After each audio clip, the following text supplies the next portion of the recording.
Olá, estamos dando início a mais um programa Debates Le Monde Diplomatique Brasil, uma iniciativa do jornal Le Monde Diplomatique Brasil, em parceria com a TV PUC, com o canal universitário e com a TVT, a TV dos Trabalhadores.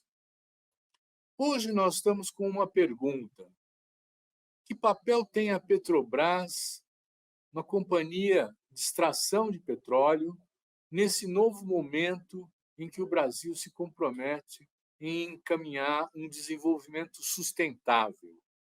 Essas coisas são compatíveis? Extrair o óleo do fundo do mar, né, e ser sustentável?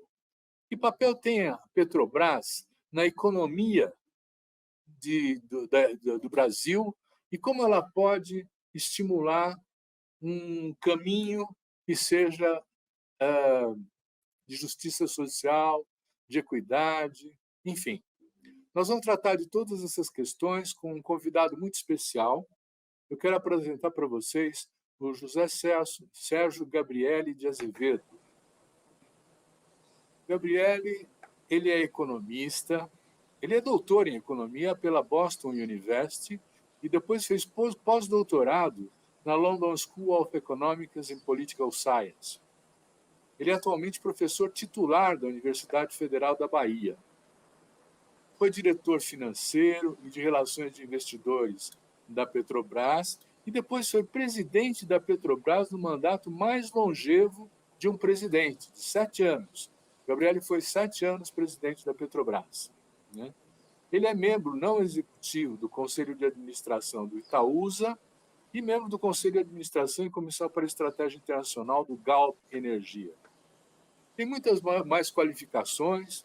Ele exerceu várias funções na Universidade Federal da Bahia, foi pró-reitor de pesquisa e pós-graduação, foi diretor da Faculdade de Ciências Econômicas, foi coordenador do mestrado em economia. Enfim, tem um vasto currículo acadêmico e de gestão pública. Eu quero agradecer muito ao Gabriele a disposição de participar aqui com a gente. É uma honra tê-lo aqui conosco. Muito obrigado por estar abrindo a agenda para poder esclarecer a todos nós esse novo papel, se é que é possível pensar, de uma Petrobras, uma empresa tão importante para o Brasil. Ô, Silvio, muito obrigado pelo convite. Antes de você fazer a pergunta, eu queria atualizar alguns dos dados aí que você colocou no currículo, porque eu sou professor aposentado, titular aposentado da UFLA. Não estou na ativa mais. E não sou mais membro do Conselho de Administração, nem do Itaúsa, nem da Galp. Saí em 2019. Então, eu agradeço essas retificações. Peguei lá na internet esses dados, eles nem sempre estão atualizados, né? Mas ainda bem que você pôde corrigir e deixar tudo nos devidos termos, né? Exatamente. Gabriela, vamos começar essa conversa. A Petrobras, no segundo governo Lula, chegou a mobilizar, na sua cadeia de relações com fornecedores e tudo mais, alguma coisa como 10% do PIB brasileiro. Muita coisa.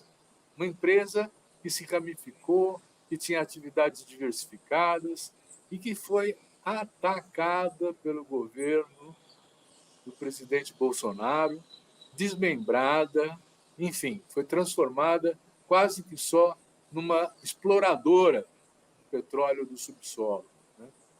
É esse o papel mesmo que o Brasil espera que a Petrobras tenha hoje?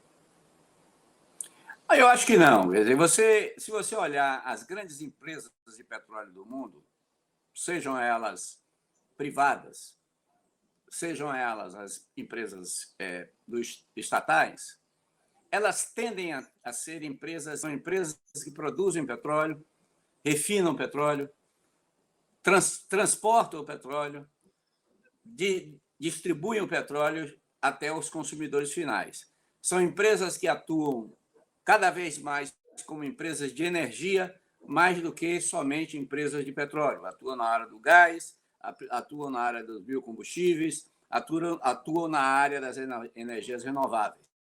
Portanto, o modelo de negócio dominante das grandes empresas do mundo é o contrário, dizendo. Eu acredito que a nova gestão da Petrobras tem essa consciência e, na redefinição do plano estratégico para 2024 a 2028, nós vamos ver uma retomada dessa ideia integrada do sistema Petrobras, mais do que uma empresa texana voltada apenas para a exportação de petróleo. Quando você fala numa empresa integrada, você está se referindo a quê, Gabriele?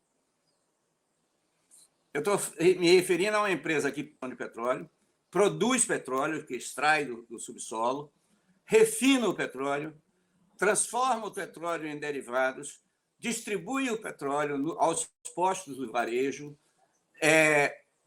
tem atividades na área de gás e energia, produz gás, transporta gás, viabiliza o uso do gás, tem atividades na área de geração elétrica, tem atividades na petroquímica, na transformação petroquímica, tem atividades na área da produção de biodiesel, tem atividades na área da produção, atividades na área de fertilizantes, utilizando o gás natural. E, portanto, é uma empresa que tem um conjunto de atividades, incluindo aí, crescentemente, as energias renováveis, a energia eólica e a energia solar. Isso é que eu gostaria de que você aprofundasse um pouco mais. Você falou a Petrobras como uma empresa de energia, não mais como uma empresa de petróleo, né? O que muda nessa conceituação? Bom, a primeira mudança, o Conselho de Administração da Petrobras já aprovou. Ele aprovou um aumento para até 15% dos investimentos da Petrobras na área de energias renováveis. Então, isso significa, portanto, que do volume total de investimentos, uma parcela maior será dedicada aos projetos de energias renováveis. A transição energética é um fenômeno complexo. É um fenômeno que não basta se pensar que vai ser pela substituição da fonte primária de energia. As transições energéticas, em geral, pressupõem mudanças da sociedade, pressupõem mudanças no consumo da sociedade. E essa mudança é um processo lento, transformador e assimétrico. Ela não ocorre simetricamente em todos os setores. Então, você vai ter alguns setores que você vai ter uma transição mais rápida, e outros setores vai ter uma transição mais lenta, e você vai ter, por muitas décadas ainda, uma convivência de fontes de combustíveis fósseis com novas fontes de combustíveis e de energia renovável. Mas mesmo entre os combustíveis fósseis, existe uma diferença, né? Por exemplo, existe um tipo de gasolina que nós consumimos aqui, que parece que não é permitido na Europa pela poluição que ela produz. É verdade isso? Não, há um problema de emissão de particulados, né? Emissão de NOx e de particulados. Há restrições para o uso, por exemplo, de enxofre. Não é do petróleo, o componente enxofre é preciso ser retirado na refinaria e, portanto, a gasolina de especificação europeia é uma gasolina que tem uma proporção de enxofre menor do que a média nossa, mas nós já produzimos gasolina de qualidade internacional. Estamos crescendo ainda mais essa produção. O diesel, por exemplo, o diesel S10 é o diesel que tem 10 ppm, 10 partes por milhão de enxofre. Então, esse diesel S10, por exemplo, é um diesel que pode ser vendido na Europa.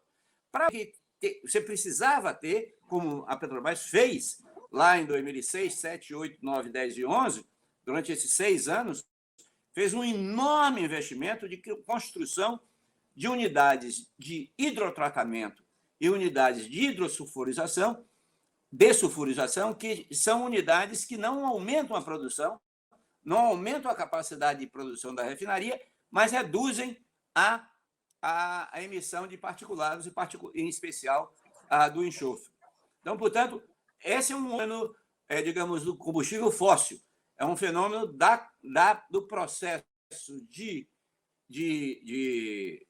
refino que precisa ter unidades que são mais caras, que são unidades que já estão implantadas em grande parte das refinarias da Petrobras e que reduzem emissões de componentes que não são usados na combustão do veículo. Gabriel, antes de passar para outras fontes de energia, nós temos autossuficiência, como o Brasil, na produção do petróleo e na capacidade de refino para poder consumir a nossa gasolina? Olha, nós temos mais do que autossuficiência na produção de petróleo.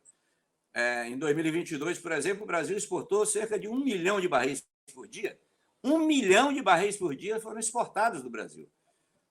Além disso, nós refinamos aqui dentro do Brasil e o nosso refino utiliza 91% de petróleo brasileiro nas refinarias brasileiras. Nós temos importações de diesel, temos importações de gasolina, temos importações de querosene de aviação, temos importações de gás de cozinha, do GLP. Porém, nós temos a grande parte da oferta brasileira vem das refinarias brasileiras, principalmente das refinarias da Petrobras, e agora com a privatização da refinaria da Bahia e de Manaus, com essas duas refinarias privadas no Brasil. Nós temos autossuficiência na produção de petróleo, mas não temos autossuficiência de derivados de petróleo, de gasolina, diesel e de QAV. Está acabando o petróleo do pré-sal? Por que precisa buscar petróleo na Foz do Amazonas? Não está acabando agora, mas as previsões são que até o final da década nós vamos começar a declinar a reserva do pré-sal brasileiro. A partir de 2029, 30, nós vamos começar a ter declínio da produção brasileira. A média, no momento de iniciar a atividade de exploração de petróleo e o primeiro óleo produzido é de 7 anos. Portanto, se nós quisermos ter nova produção de petróleo em 2030, nós temos que iniciar a exploração de petróleo em 2023. É por isso que a exploração na margem equatorial é importante, não para a produção agora, mas para a produção daqui a 6, 7 anos. E o que ela pode causar em termos de desastres ambientais, hein? Ambientais, eu acho que são controláveis. Os desastres ambientais são ter uma preocupação especial na região, porque é uma região sensível, mas eu acho que ambientalmente não tem grandes problemas. Acho que quem é contra a exploração da margem equatorial tem uma visão mais do que ambiental. Eles têm uma visão de que o petróleo não deve ser mais explorado por causa de questões climáticas e não por questões ambientais. Então, quando você tem essa posição climática, eu acho que aí você pode ser contra a exploração de petróleo na margem equatorial. Mas se você considera apenas as questões ambientais, em particular na situação atual, que é a perfuração de um poço, eu acho que as condições ambientais são controláveis.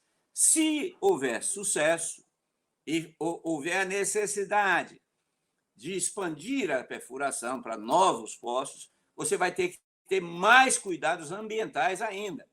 Mas isso já está sendo feito em alguns lugares. Por exemplo, a primeira região, o primeiro país da região que teve grandes descobertas nos últimos anos, que hoje já está produzindo 1,2 milhão de barris por dia, ela é na região amazônica, né? É a nossa fronteira norte da região amazônica. Quando você fala questão climática e questão ambiental como coisas diferentes, o que você está falando? Eu estou falando que a questão ambiental é uma questão que tem problema de... Estou falando da questão ambiental como um problema de afetar corais, eu estou falando como questão ambiental como um problema de poluição do ar, eu estou falando como questões ambientais, esse tipo de questão. Quando eu falo da questão climática, eu estou dizendo o seguinte: não dá para continuar produzindo petróleo porque você vai aquecer o planeta. Então, são duas coisas diferentes. De fato, né? Agora, esses dias, está chegando a quase 50 graus em algumas partes do planeta. Não é hora de parar a exploração de petróleo? De parar. Vou dar alguns números para você, simples números, bem grosseiros os números. O consumo mundial de petróleo hoje é em torno de 96, 97 milhões de barris por dia. Vamos botar arredondando para fazer conta mais fácil, 100 milhões de barris por dia. Vamos nos transportar para daqui a 40 anos, né? 2060. Daqui a 40 anos, esse consumo vai ser menor, realmente. Quanto vai ser menor? As estimativas, quase todas elas, dizem que o petróleo vai cair dos atuais 37%, 38% da matriz energética, das fontes primárias de energia do mundo, para alguma coisa em torno de 25% a 30%. Mas vai continuar com 25% a 30%. O que significa que você vai estar aí com um volume absoluto, milhões, ou talvez maior, dependendo do crescimento, e particularmente da inclusão social, porque o petróleo, a demanda do petróleo e dos derivados de petróleo aumenta mais do que cresce o PIB, mais do que a inclusão, redução da pobreza. Você vai ter em torno de 100 milhões de barris por dia consumidos daqui a 40 anos. Acontece que cada ano, por razões naturais, a produção cai, declina, em média. Então, significa que todo ano você vai ter que ter 5 milhões de barris novos por dia daqui até 2050.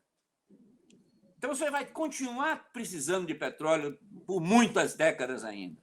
Isso não quer dizer que a energia solar, que a energia eólica não vai crescer. O que vai? Então, a tendência prevista de que vai ter um crescimento das fontes primárias de energia, em particular a energia eólica e a energia solar, que têm algumas características físicas especiais, que são necessárias serem mencionadas. Quer dizer, tanto a energia eólica como a energia solar são energias intermitentes, ela não tem uma produção contínua. E como energias intermitentes, elas precisam ou de baterias ou precisam de redes de transmissão do sistema de transmissão geral do sistema energético. Usar mais cobre, isso significa que você vai usar mais lítio, isso significa que você vai usar mais níquel, isso significa que você vai usar mais aço, isso significa que você vai usar mais cádmio, e todos esses minerais são minerais escassos e que têm impacto sobre o meio ambiente. Então, consequentemente, a alternativa energética ela vai crescer, sim, mas ela vai crescer limitadamente. Então, ela vai sair das atuais 4, 5% da fonte primária de energia, que é hoje, 20% daqui a 40 anos. Mas vai ser 20%. Bom, mas nesse raciocínio que você está fazendo, nós chegamos aos 60 graus. Não necessariamente, porque você tem o problema do desmatamento, você tem o problema da eficiência energética e você tem o desenvolvimento tecnológico da captura e sequestro de carbono, que vão acontecer. Você vai ter alternativas de fazer com que você tenha menos emissões de carbono, você vai ter expansão, por exemplo, do hidrogênio. O hidrogênio tem uma característica inédita em relação aos outros energéticos. Enquanto gasolina e diesel, a emissão ocorre principalmente no uso final no motor de combustão, o hidrogênio verde, a emissão ocorre no hidrogênio verde não tem emissão de carbono na produção de emissão, se a fonte de energia for renovável. Então, o crescimento do hidrogênio vai ser um elemento importante também que vai existir na mundial. Você acha que a Petrobras deve entrar na energia solar, na energia eólica, no hidrogênio? Olha, eu acho que a Petrobras deve continuar e voltar a ter um papel importante nos biocombustíveis. Evidentemente que o biocombustível tem um problema de competição com terras para produção de alimentos, então tem que conter e ter um manejo de terra e de águas que seja sustentável. Acho que a Petrobras tem vantagens eólica offshore. Acho que a Petrobras, que é a maior produtora brasileira de hidrogênio, tem um papel importante no hidrogênio verde. Pode, por exemplo, acelerar a eletrificação da produção do hidrogênio nas suas refinarias e, com isso, reduzir muito as emissões das refinarias. Pode avançar em projetos de hidrogênio verde, puramente hidrogênio verde, desenvolvendo tecnologias e desenvolvendo projetos que produzam combustíveis sintéticos de origem de hidrogênio verde sem emissão de carbono. E acho que a energia solar, que é um elemento relevante, pode-se pensar em energia solar offshore, para utilizar as vantagens da Petrobras no trabalho no mar. Pois é. Eu tô pensando aqui que com esse cronograma que se apresenta, né, de 40 anos para ir substituindo e assim mesmo reduzindo, mas não eliminando, né, o uso do petróleo, isso quer dizer que, mesmo com novas tecnologias, nós não estamos conseguindo enfrentar a questão climática, não é? Porque com essa tendência que se apresenta, nós não temos como controlar as temperaturas do planeta para além do limite que é aceitável, né? Ô, Silvio, você é mais jovem do que eu, provavelmente. Mas eu me lembro que, quando eu estava na faculdade, um relatório muito importante, isso é 1968, 1967, portanto, lá se vão bastantes anos atrás, um relatório do MIT e do Clube de Roma, que falava que o mundo ia acabar porque o consumo de energia ia ser mais rápido do que a produção de alimentos e a população ia... E não aconteceu isso, né? Na minha vida, eu tenho vou fazer 74 anos esse ano.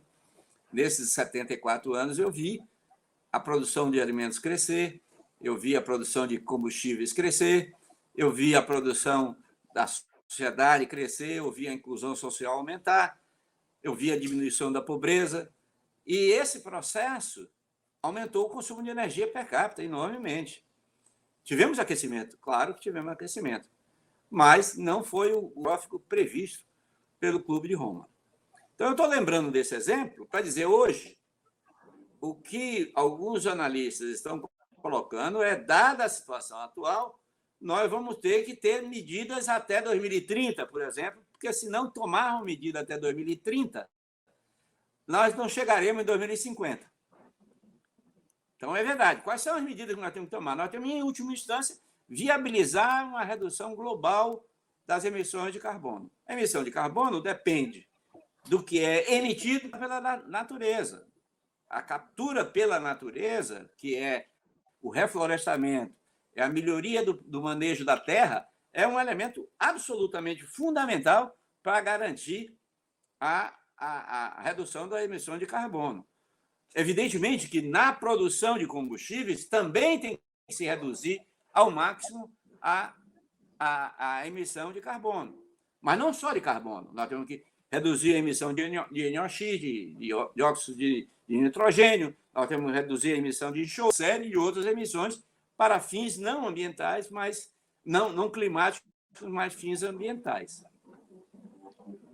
Gabriele, na época do segundo governo do Lula, a gente viu uma integração muito grande da Petrobras com a economia brasileira, de uma maneira geral, né? Quer dizer, com dinamização da indústria naval, com a dinamização dos fornecedores por conta da exigência do componente nacional na construção das coisas, né? Quer dizer, que maneiras hoje você vê que a Petrobras pode dinamizar a economia brasileira?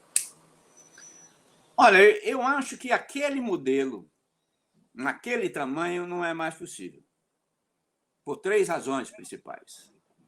A primeira razão é que a engenharia brasileira está destruída. A Operação Lava Jato destruiu as grandes empresas de engenharia brasileira, então você não tem empresas hoje que possam atender a demanda da Petrobras Horizonte viável. Esse é o primeiro motivo. O segundo motivo é que as perspectivas futuras, nesse momento, de exploração nova, são menores, muito menores do que eram em 2008, 2009, porque a maior parte da exploração já ocorreu. E o terceiro motivo é que o tamanho da Petrobras diminuiu. Então, você nacional nem tem perspectiva de grandes projetos de futuro, e você tem uma Petrobras menor, o papel que ela desempenhou, que era 10% do PIB brasileiro, não vai ser possível hoje. Isso não quer dizer que ela seja uma empresa que vai se dedicar apenas a exportar petróleo cru. Então, eu acho que a Petrobras vai ter que repensar o papel dela na produção em terra, vai ter que repensar o papel dela no setor, repensar o papel dela na petroquímica, vai ter que repensar o papel dela na área de biocombustíveis, vai ter que repensar o papel dela na área de renováveis e, consequentemente, ela vai ter que identificar nichos de mercado em que o conteúdo nacional vai ser possível de ser reestimulado, mas não será aquela locomotiva da economia brasileira que foi lá em 2010, 2011. Entendi. Então, o que nós podemos esperar é que haja uma participação menor da Petrobras na economia geral do Brasil. Mas acontece que a economia do Brasil também se reduziu nesse período, né? Quer dizer, nós passamos do sexto país pelo PIB para o 12º, agora estamos no 9º lugar, né? Segundo os dados estatísticos mais atuais, né? Então, a Petrobras meio que ficou mais ou menos no compasso do próprio crescimento do Brasil, não foi? Não, eu acho que tem uma diferença muito grande. Quer dizer, a estrutura do crescimento brasileiro mudou. Nosso papel do produto industrial brasileiro diminuiu mais ainda. Nós tivemos uma desindustrialização acelerada nesses últimos anos. A atividade de serviços cresceu. E a atividade de serviços ela é uma atividade que tem uma flutuação maior. E a atividade de serviços depende muito do nível de renda da economia.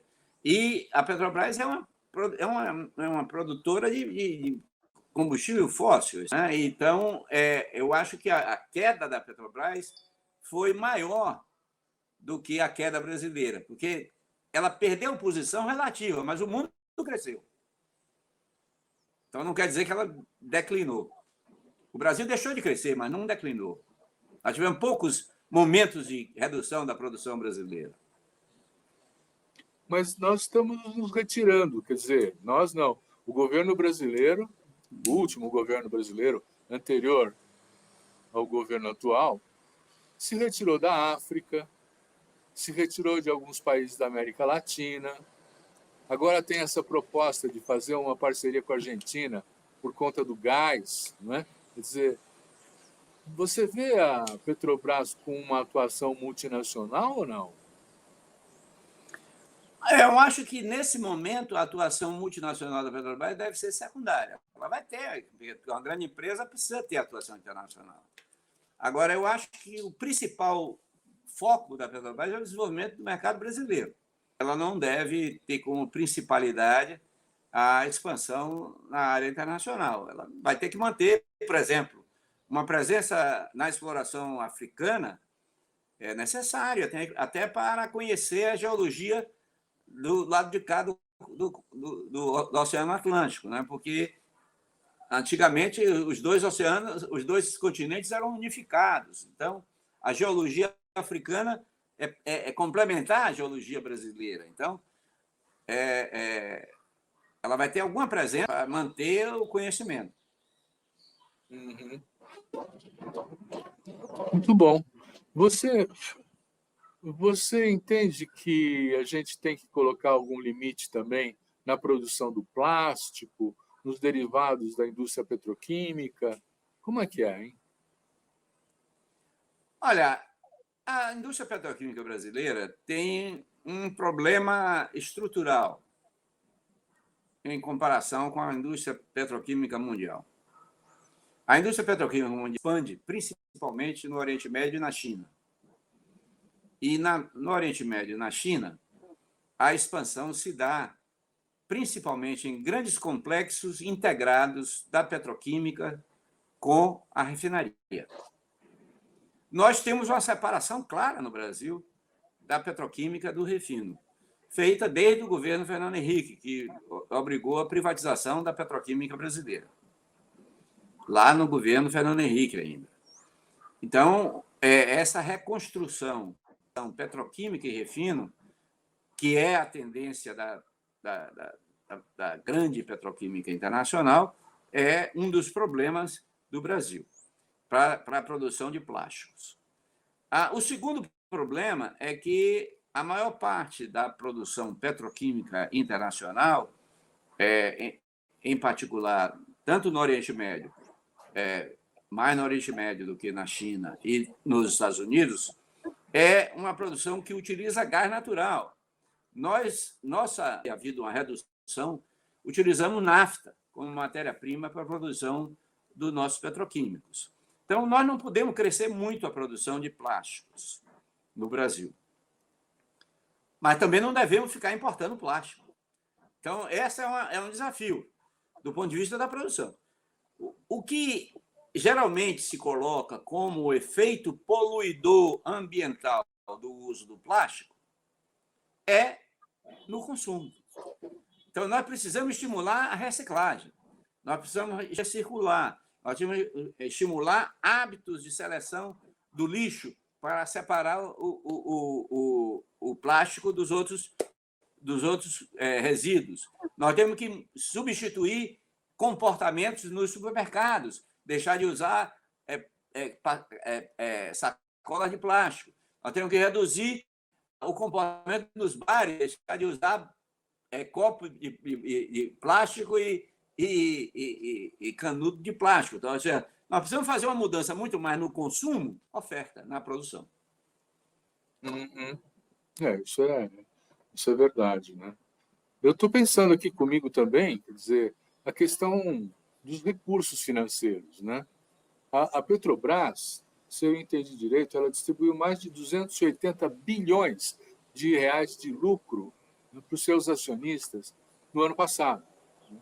E agora parece que há uma nova política de regulação de preços que tem baixado o preço, inclusive, na bomba da gasolina do consumidor. Você quer comentar isso aí? Como é que é? Na gestão anterior, houve realmente uma superextração de lucros da Petrobras? Ela teve dinheiro. Olha, eu não sei, eu não acho que o problema foi o lucro da Petrobras. Eu acho que o problema foi o dividendo. Se você tem lucro, você teve lucro, paciência. Depois eu posso até entrar na lógica do lucro. Mas o problema é que, se você pega esse lucro e distribui como dividendos, você está matando a empresa. Porque uma empresa como a Petrobras, ela precisa investir, ela precisa crescer a capacidade de produção. Então, se ela pega os recursos dela e entrega aos acionistas, ela tira da empresa esse recurso. Então, ela está condenando a não crescer, ou então a crescer somente endividando-se, que vai pagar juros para isso. Então, consequentemente, eu acho que a política de dividendos da Petrobras foi uma política suicida, até para os acionistas que pensam no médio e longo prazo. É ótimo que você ganhe dividendo no curto prazo, mas você está matando a empresa, está matando a galinha de ovos de ouro, entendeu? Que ela não vai sobreviver no longo prazo. Então, eu acho que esse é o principal problema. Quanto à política de preços, eu acho que nós temos condições, crescentes condições, se aumentamos nosso investimento em refino, de ter os preços domésticos menos voláteis, menos flutuando do que os preços internacionais. Porque nós produzimos petróleo, nós podemos ter refino dentro do país. Se nós continuarmos importando, porque não crescemos o refino, mesmo que você ganhe com a exportação, porque você vende o petróleo cru a preço de petróleo, então, portanto, se o preço do petróleo sobe internacionalmente, você acaba ganhando mais, você vai fazer com que o consumidor brasileiro seja penalizado para dar lucro. Essa que é a questão do lucro. Precisa fazer isso.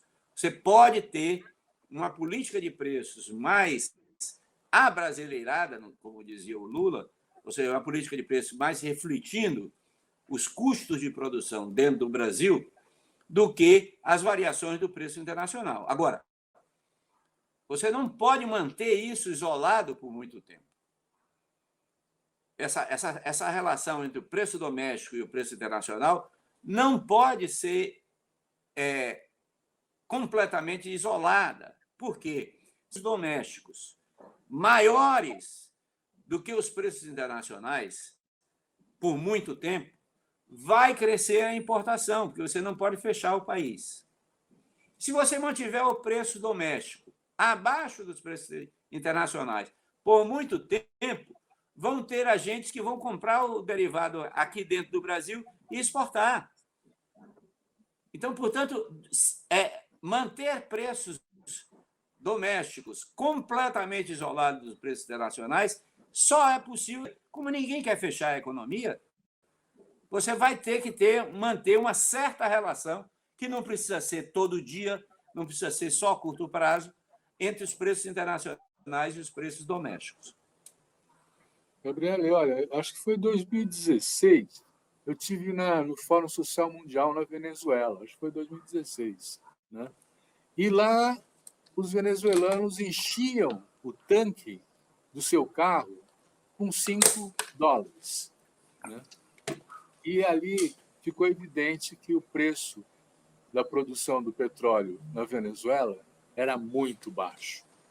Aqui parece que nós não chegamos ao custo de $4 o barril para a extração do petróleo, né? Quer dizer, tem uma gorda margem de lucro que pode ser cortada ainda, não é? Tem. Agora, o caso Venezuela é exemplo, né?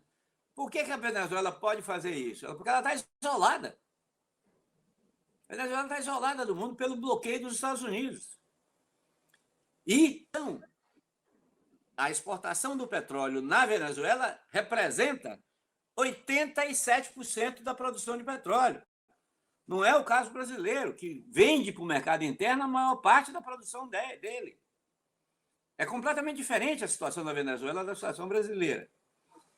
Acho que, no caso brasileiro, nós temos margem de ajuste, sim, por preço, como foi feito agora. Teve redução dos preços da gasolina e teve redução, principalmente do preço do diesel, porque, como não houve aumento dos impostos, está há 3 ou 4 meses só reduzindo o preço do diesel. Então, há margem de manobra, sim, sem afetar seriamente a lucratividade, porque o custo de produção é baixo. O $4 é o custo de extração, de tirar o petróleo do fundo do mar e colocar em cima da plataforma.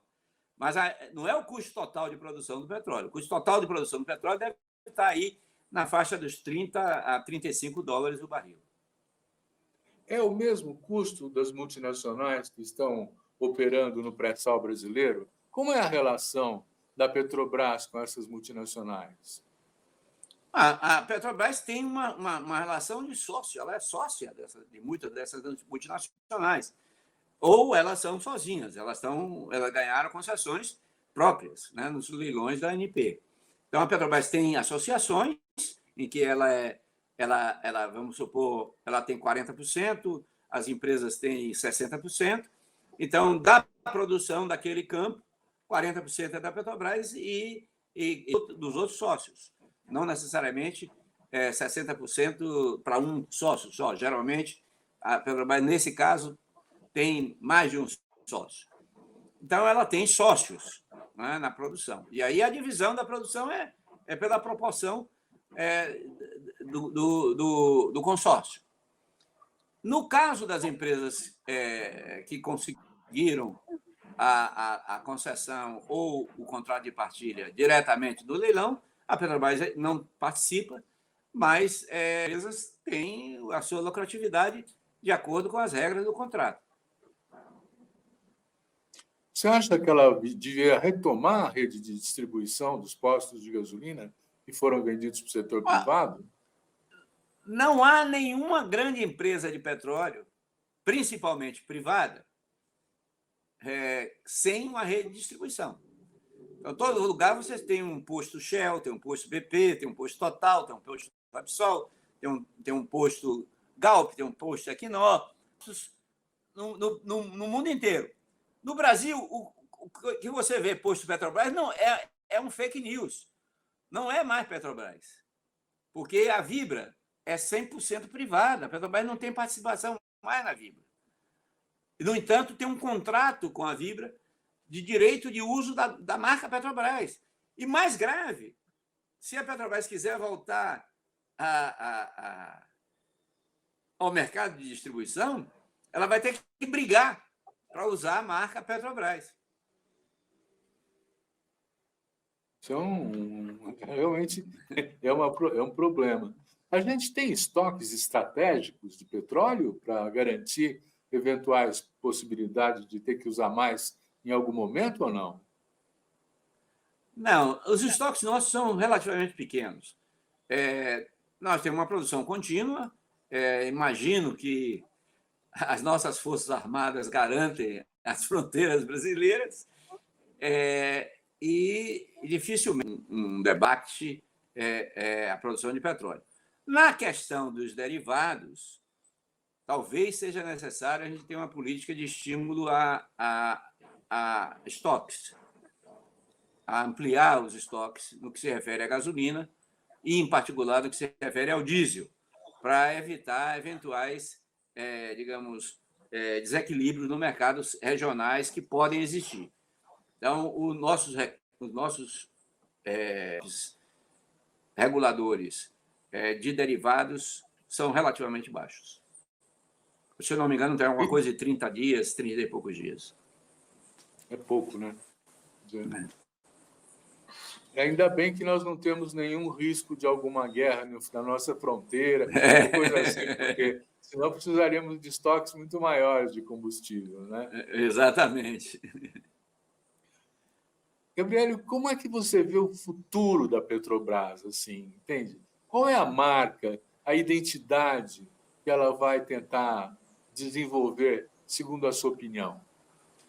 Eu acho que ela vai tentar voltar a ser uma empresa de energia com ampla responsabilidade social, desempenhando um papel importante na transição energética, porque ela vai alocar crescentes recursos para projetos da transição energética e vai tentar ampliar ao máximo os impactos positivos na cadeia de suprimento da empresa, ou seja, na cadeia de fornecedor. Então, essa vai ser, eu acho que a tendência da Petrobras.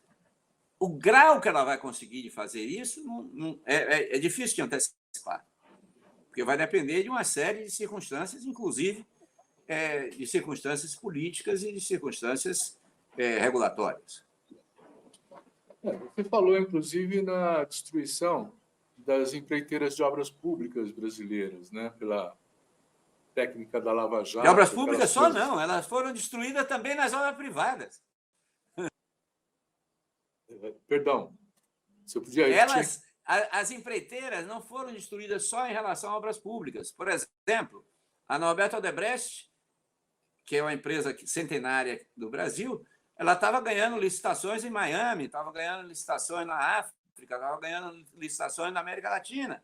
E ela foi destruída. Hoje ela está em recuperação judicial.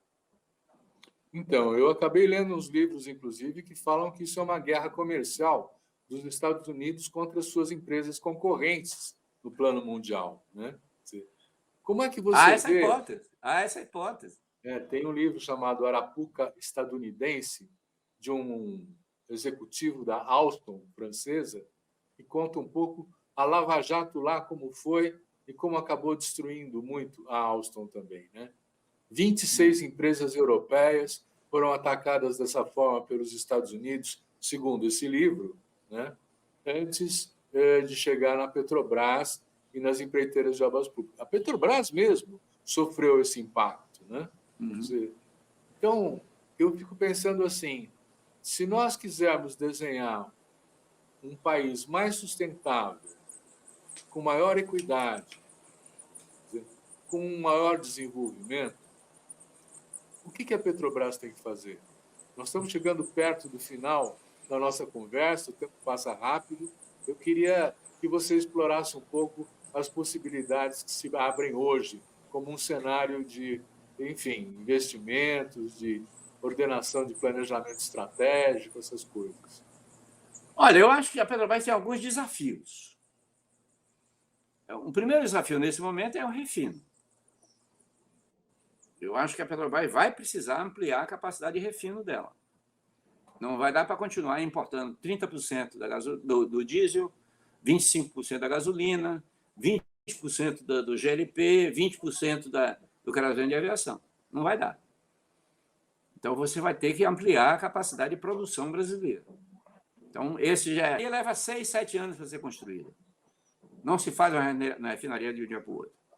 Então, vai ser o primeiro problema aí, vai precisar construir uma refinaria, basta ampliar a capacidade das atuais, como é que vai ser a distribuição no tempo desse processo. Isso é um conjunto de temas referentes ao refino. Eu acho isso é fundamental, porque não há no horizonte dos próximos 30, 40 anos o horizonte que nós não vamos ter carros a combustão interna. Então, vamos a combustão interna. O carro elétrico vai crescer? Provavelmente, mas vai crescer de 2%, 3% para 4%, 5%, 7%, 10% no máximo. Então, você vai precisar de combustível. Então, esse é o primeiro problema. O segundo problema é a questão da transição energética. Ela precisa estar mais presente. Ela saiu praticamente de toda a cadeia de biocombustíveis, ela precisa voltar aos biocombustíveis, ao biodiesel e ao etanol. Ela precisa voltar a ampliar ela na produção de hidrogênio verde, na produção de energia eólica e solar para o hidrogênio verde. Ela precisa ampliar, a meu ver, a pesquisa e o desenvolvimento na área de energia eólica offshore, apesar de todas as dificuldades de produção eólica no Atlântico Sul, que não é a maravilha que é o Atlântico Norte. Você tem muito mais ventos contínuos no Atlântico Norte do que no Atlântico Sul, que você tem muito mais rajadas intermitentes. Então, são essas áreas que eu acho que são relevantes. A Petrobras vai ter um desafio aí na área do gás. Ela reinjeta o gás para produzir petróleo, ela pode reduzir uma parcela da reinjeção de gás, apesar de que eu acho que o debate que está ocorrendo está mitificando alguns números. Eu acho que o nível de ajuste está na faixa aí dos 4%, 5%, muito mais do que dos 20%, 30% que alguns acham que é possível. Vai ter que ajuste da reinjeção, mas se vai pensar no reajuste de reinjeção, vai precisar investir em rotas de escoamento, vai precisar de investir de rotas para tirar o gás da área produtora para chegar em terra. Para isso, vai precisar construir unidade de processamento de gás. Então, ela vai precisar voltar ao gás natural, que ela saiu. A lei do gás tira a Petrobras da área do gás natural. Acho que ela está numa fase aí de que a Braskem está para ser vendida, né? Parte não é a Braskem que está sendo vendida, na Braskem estão sendo vendidas, e aí você vai ter uma redefinição da propriedade e do controle da Braskem. Então, a Petrobras vai ter que tomar uma posição sobre a petroquímica. A Petrobras vai precisar tomar posição sobre fertilizantes, especialmente os fertilizantes nitrogenados, que são feitos a partir do gás natural e que tem uma concorrência terrível com o carvão da China e o carvão da Rússia, que é de graça para a Rússia e para a China, que coloca o do Brasil a preços imbatíveis quase. Então, é um desafio também estratégico para a Petrobras. E vai ter que ampliar o conteúdo nacional, no limite da capacidade da indústria brasileira. Então, desafios grandes ela tem. Enormes desafios, mas todos promissores, no sentido assim de ampliação, de melhoria, né? Positivos. Eu estou entendendo que você não é muito animado com o carro elétrico, né? Ele também tem suas... Não sou. Particularmente no Brasil. Por quê, hein, Gabriel? No Brasil. Não, o Brasil tem uma frota flex fuel enorme, que pode usar gasolina, álcool e pode usar biodiesel. O primeiro elemento é esse, é o único país do país que tem essa frota de veículos flex fuel. Segundo, tem uma indústria automobilística que é capaz de produzir os veículos flex fuel. Terceiro, tem uma produção de etanol que pode ser usado etanol elétrico muito mais eficientemente do ponto de vista energético do que o carro elétrico. Então, eu acho que o carro elétrico é uma solução para Nicarágua, para Dinamarca, para Noruega, para a Finlândia, tá certo? Mas não é a solução para o mundo. Uhum. Muito bom. Olha, eu quero agradecer muito ao José Sérgio Gabriele de Azevedo pelo papo muito esclarecedor, que ajuda a gente a compreender esse momento, o impasse da Petrobras, as possibilidades que contém o desdobramento desses processos. E agradecer também a você que nos assiste, dizendo, semana que vem tem mais. Muito obrigado.